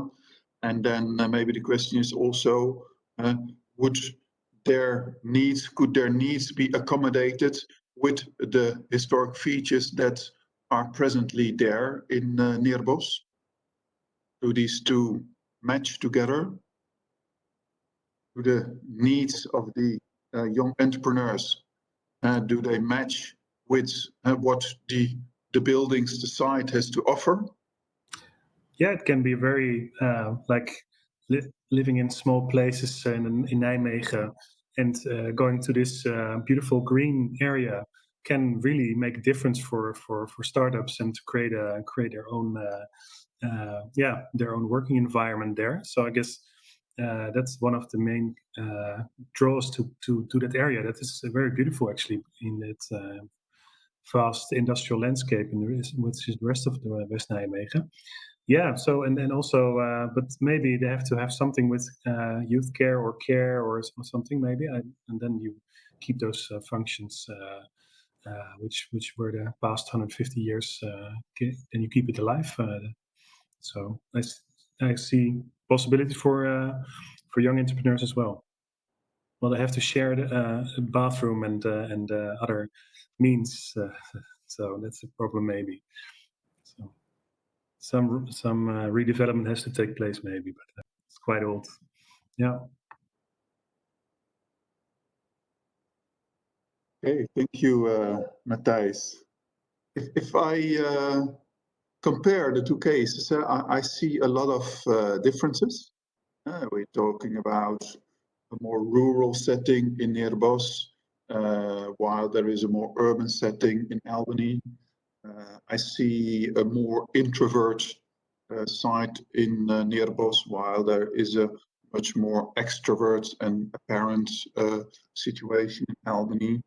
I see a much more monofunctional use in Neerbosch, while the potentials in Albany are much more multifunctional. I see also a difference in more institutional against more commercial ideas. So there are a lot of differences, but still, I have the idea that there are some comparisons. One that I learn is about connectivity. Connectivity apparently is a key issue in both cases. I also learned that, well, the story, the history, the meaning can be an asset for future development. I also learned that actually in both cases, it's very much about getting the stakeholders involved, and that may be one of the issues. And I think that also is globally very much a topical issue. How do we, in a current society, how do we get all the different stakeholders involved in future plans, so that we can come to a sustainable solution also? And but also what struck me, but I want to ask that to the people here, whether I see that right. What my impression also is that one of the big differences between the two sides, but at the same time, what we can learn from each other is that we are both actually, we work in a different a different tradition, actually.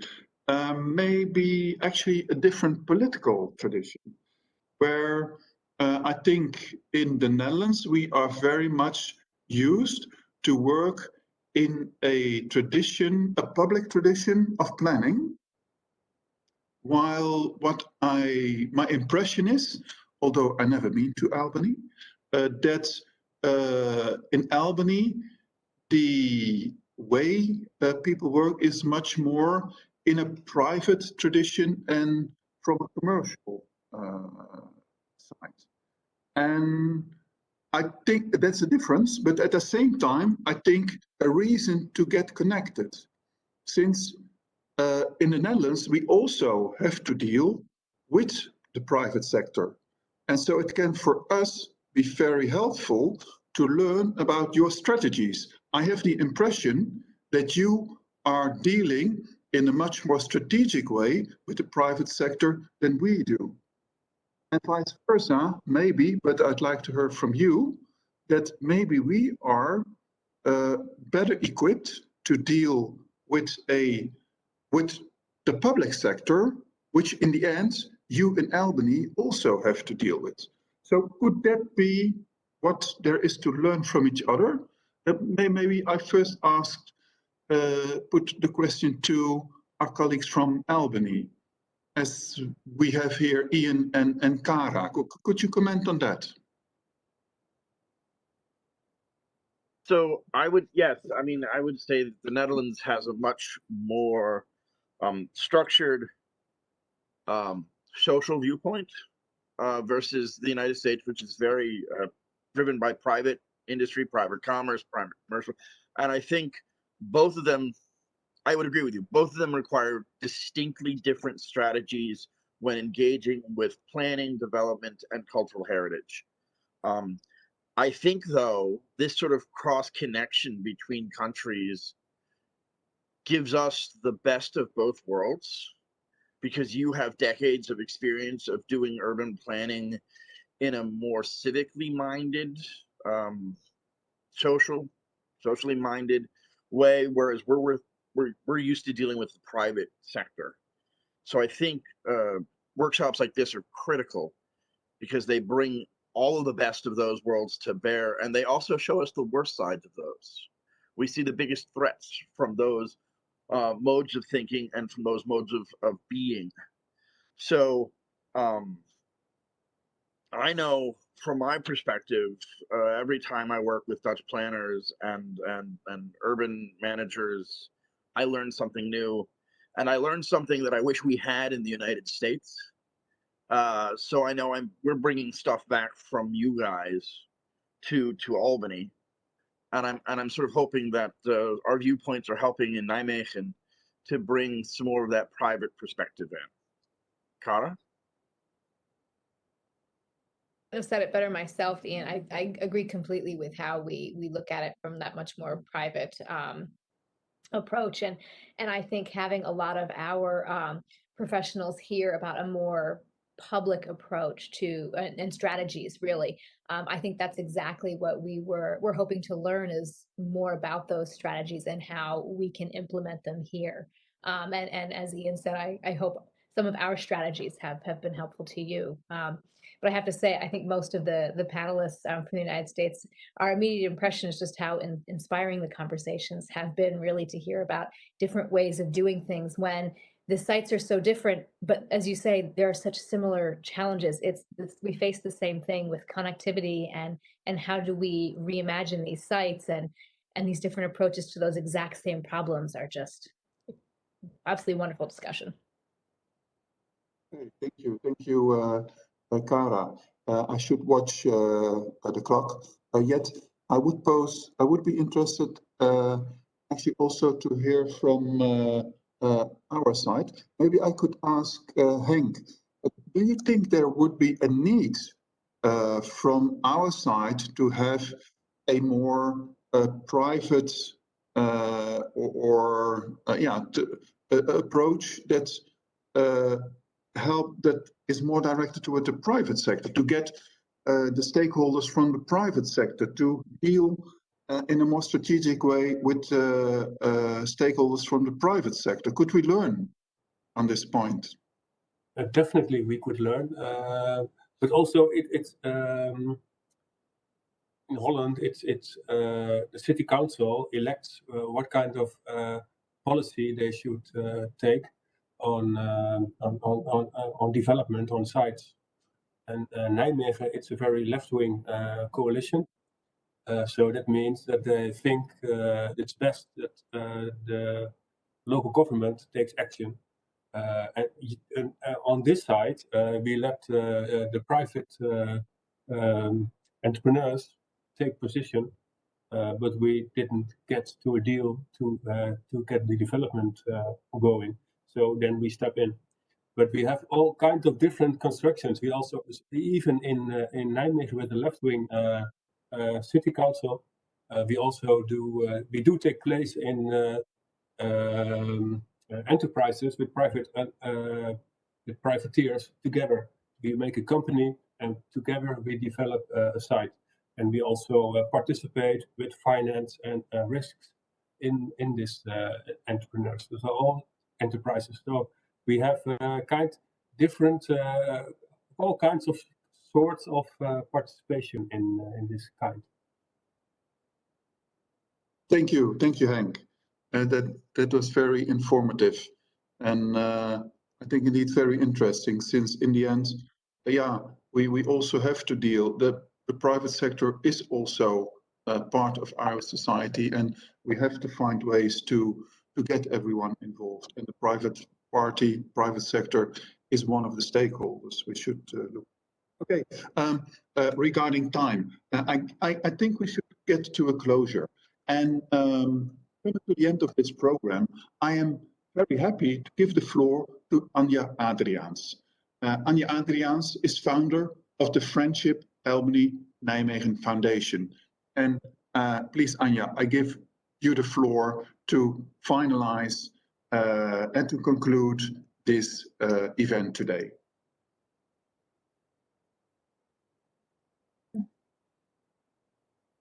Thank you, Jean-Paul. and thank you very much for the honor to close this very interesting exchange of experts. I'm going to share a PowerPoint. I hope the audience will stay a bit longer, maybe than 5 o'clock. I'm going to share it.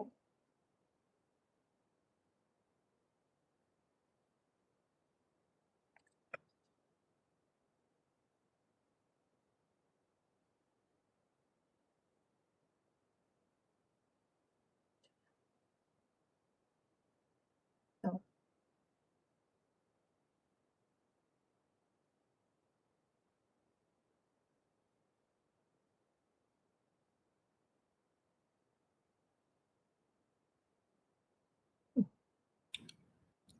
Het werkt niet, Anja, of does it work? Ja, nu wel. Ik ben wel erg zenuwachtig nu. So. You still with me? Yes. Oh, okay. Thank you. Neem je tijd, Anja. Yeah, okay. Thank you. First of all, I would like to thank the organizers. We don't have the presentation inside. We don't see it. Or yes, now we see it. Yeah. Okay.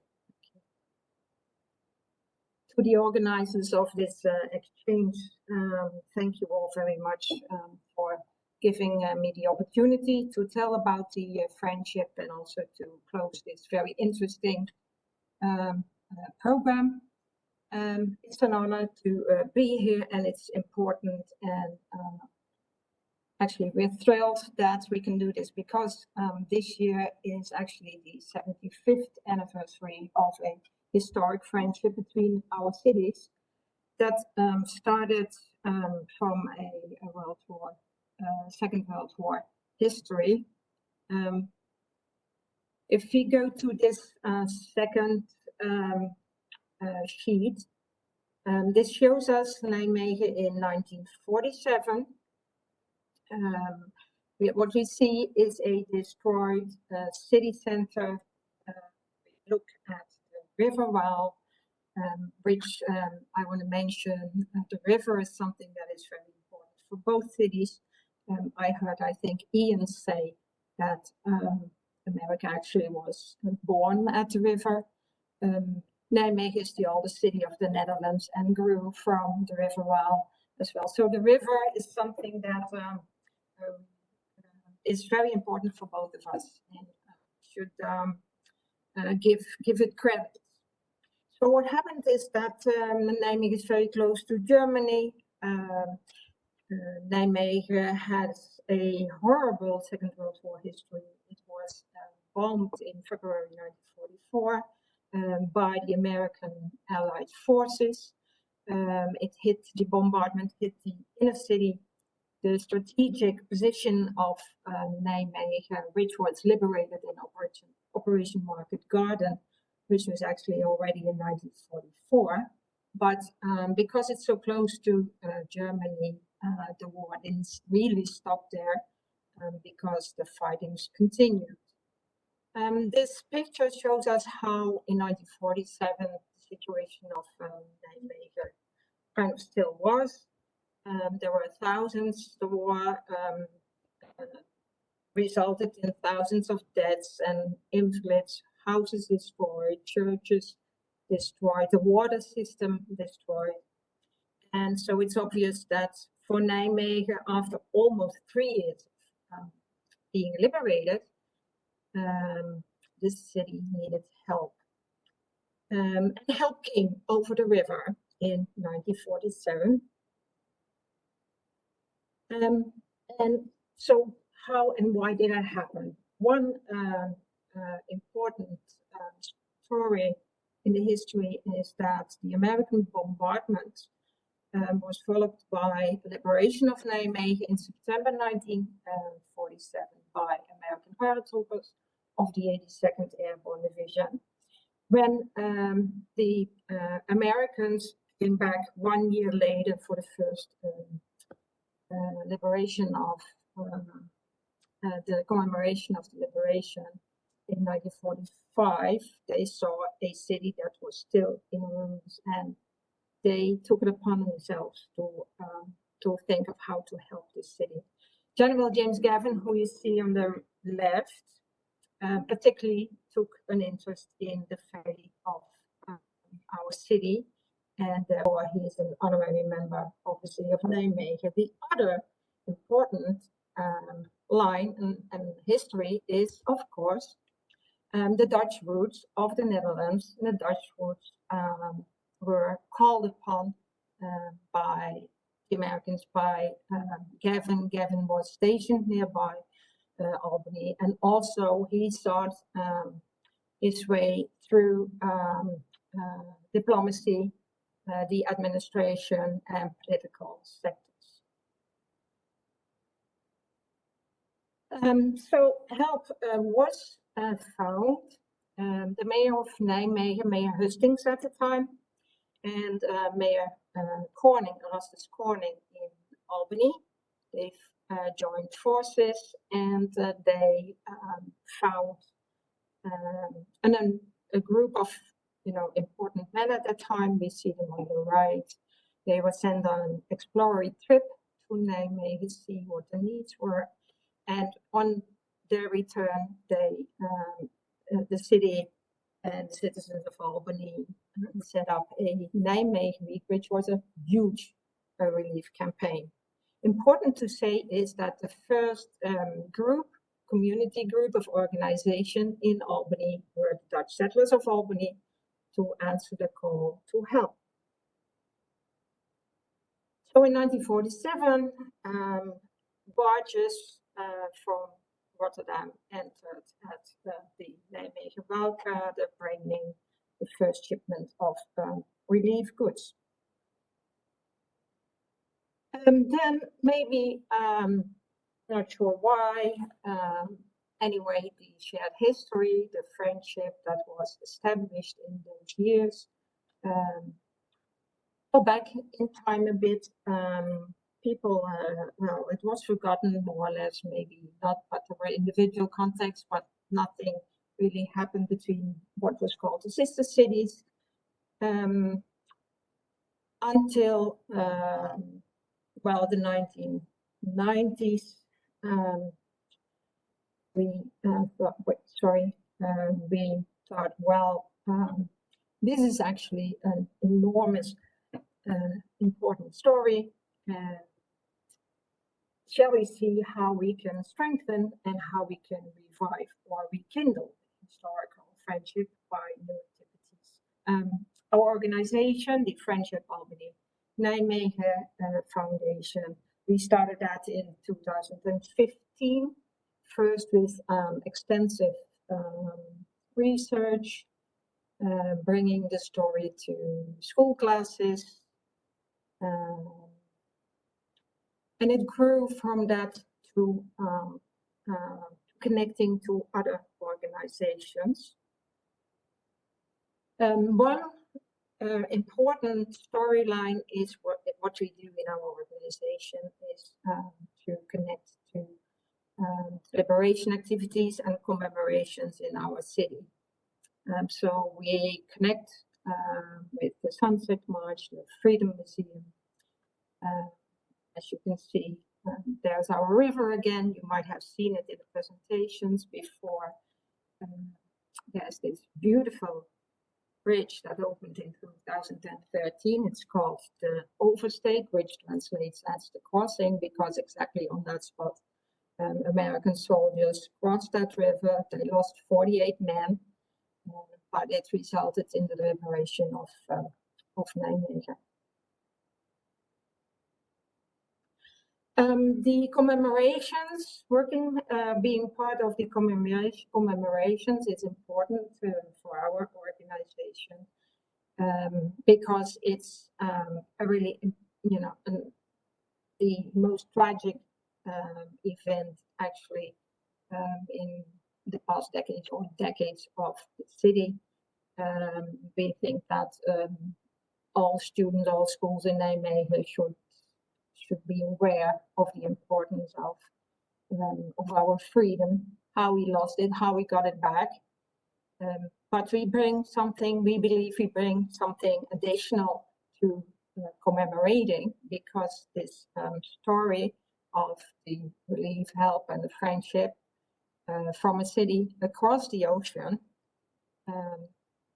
gives hope, gives hope, and has relevance for now and for the future.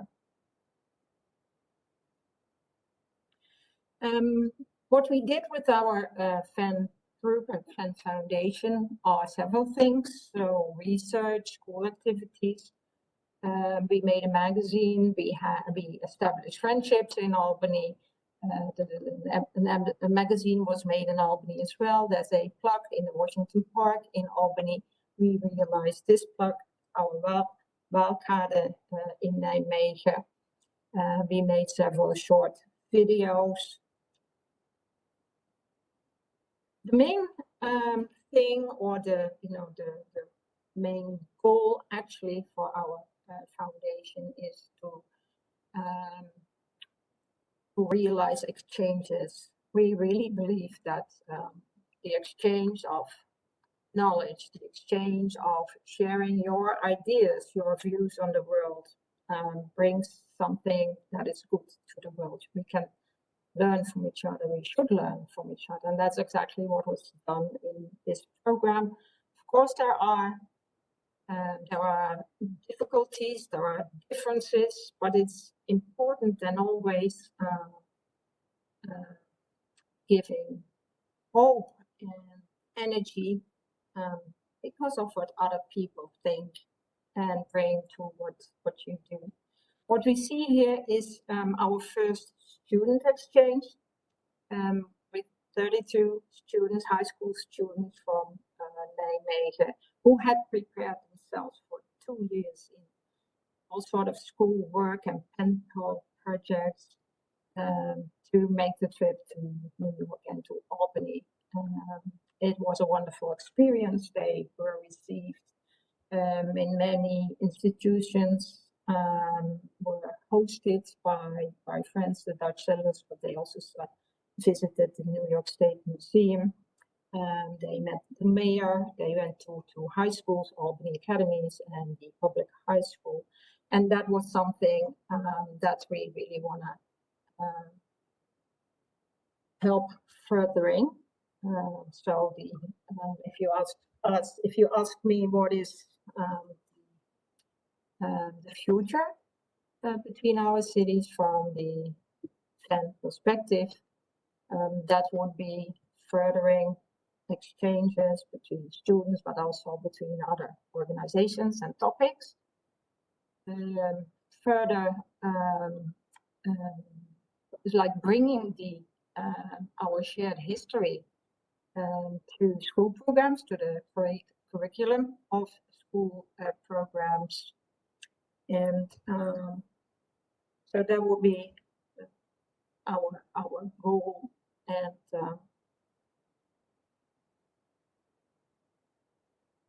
sorry. What we did, there was in your last comment, I think Jean-Paul, you said, or you responded to someone in a question about culture. In culture, is culture important? I think yes. We think yes, that is really important. It brings a energetic way. It brings a new perspective. Often we try in our station to make use of the work of like a filmmaker. Like this postcard was made by our city stadstekenaar. I don't know how to explain that. It's a poet for the city. That was it, I think. It's Friday afternoon. It's storming in the Netherlands. I hope everybody stays safe. I hope that the house stays safe.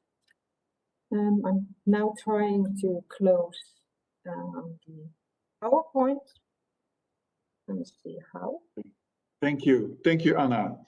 Anja, sorry. It was very nice and very comprehensive.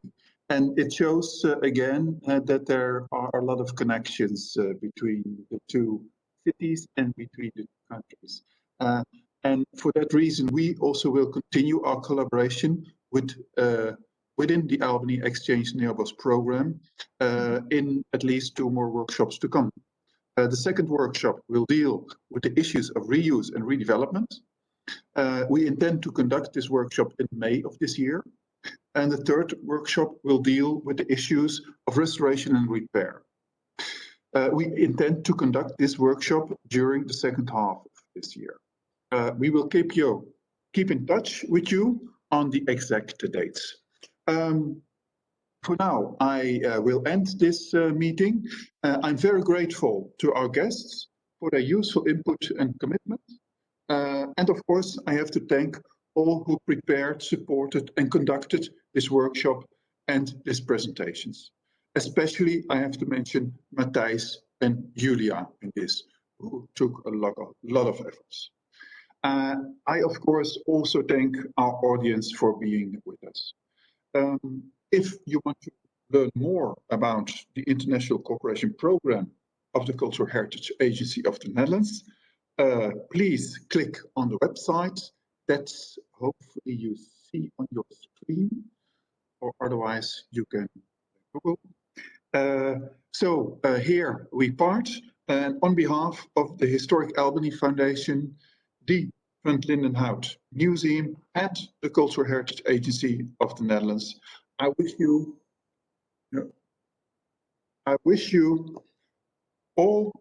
a good remaining day in the US and a good evening in the Netherlands. And we hope to meet soon. Thank you.